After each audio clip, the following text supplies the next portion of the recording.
The mother had prepared a sumptuous meal and then the sister handed the black boy a plate, but the boy only took a small spoonful of scrambled eggs and a few slices of vegetables, worried that he would be offended if he took too much. The boy quietly took a small piece of cake to add to his dinner when no one was looking. The family sat around on the couch relaxing and enjoying the excitement of the game and the food. Annie looked around and realized that Mike was the only one sitting alone at the table. So she turned off the TV without consulting her husband and gathered the family around the table to enjoy a loving lunch together.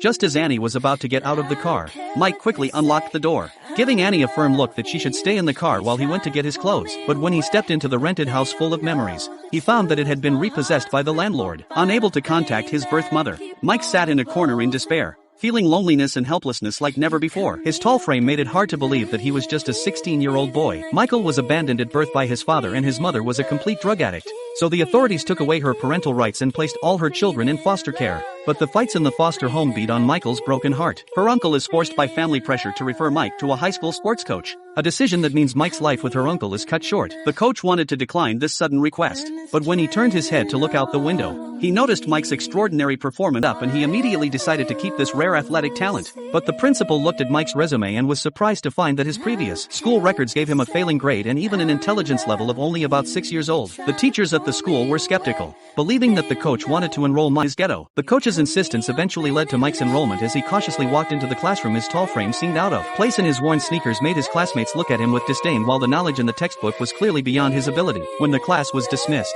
the teacher noticed that Mike's paper was blank, but on the back of the paper was a drawing of a boat, and sitting in the boat was Mike himself, a silent expression of Mike's inner loneliness. With nowhere else to go, Mike often sat alone in the corner of the stadium quietly watching game after game. In the hustle and bustle of the crowd, his silhouette seems particularly lonely. Annie suddenly realized that the gym had already closed and immediately asked her husband to turn the car around and catch up with Mike. Annie got out of the car and asked Mike earnestly where he was going, and Mike's uncertain tone proved that he was homeless. Annie immediately turned to her husband and gave him a look that he knew exactly what she meant. The car finally stopped in front of a brightly lit villa, and Mike felt like he was in another fairy tale. However, when he walked into the house, unable to sleep, she began to worry about Mike stealing the family's belongings in the quiet of the night. But her husband reassured her to let go of her worries. The next day, as the morning light filtered through the curtains, Anne anticipated the chaos in the house. But as she slowly made her way down the stairs, she found neatly folded sheets on the couch and a spotless floor in the living room, where Mike was preparing to embark on the next leg of his wandering journey. Annie rushes after him and out of guilt and natural kindness,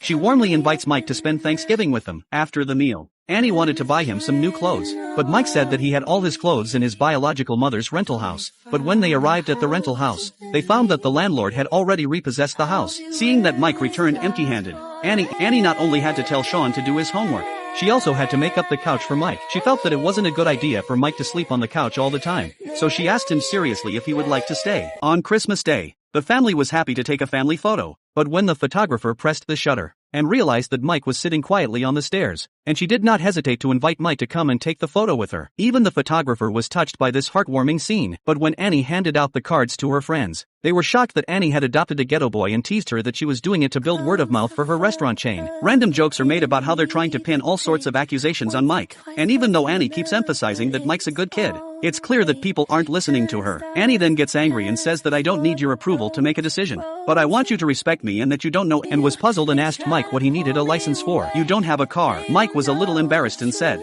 I just want an ID with my name on it. But on the day of the license application, the staff found that Mike's name was not in the system, and even Mike did not know his exact name. This led Annie to think of a more immediate solution, which was to decide to adopt Mike. The worker told Annie that given the family's situation, she could skip some of the usual procedures and go straight to adoption. But Annie didn't want to deprive Mike's mom of her motherhood so easily.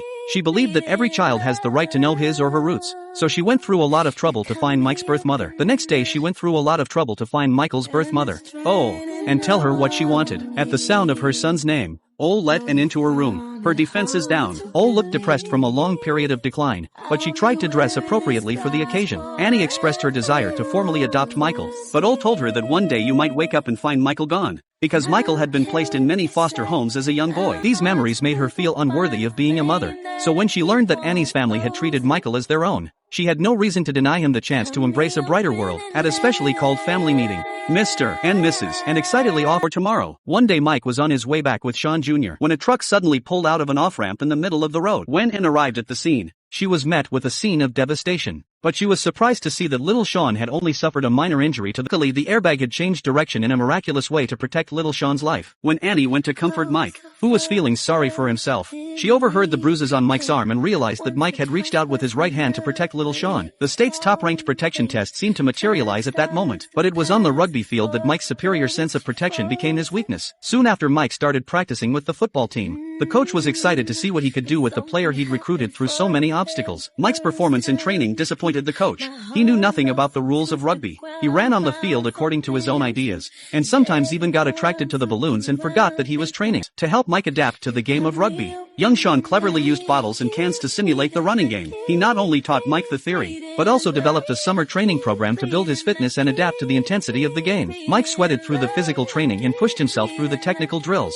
Whether it was lifting weights in strength training or running on the field, he put his heart and soul into it. The sun shone through the thinning clouds on the green rugby field, and the golden rays of the sun mirrored the dewdrops on the grass. As if every blade of grass, fans on the stage began to attack Mike verbally. The one-sidedness of the game made the opponents more and more arrogant. They not only provoked and insulted Mike verbally, but even attacked Mike's head when he was on the ground. This was a clear violation of the law, but it was both his weakness and his armor, and all he could do was to protect his family. As the whistle blew, Mac held on to the opposing team's starter, No. 66, and that strength propelled him forward, clearing the way for his teammates to score a perfect touchdown. Although Mike was shown a yellow card by the referee for his violent behavior, his performance has ignited the enthusiasm of his teammates and the whole crowd, who are as unstoppable as a storm. Mike, as the left-wing sharpshooter, was able to beat Mike's performance and physical prowess on the field quickly won over the coaches, who were like hunters looking for the new star of the football world.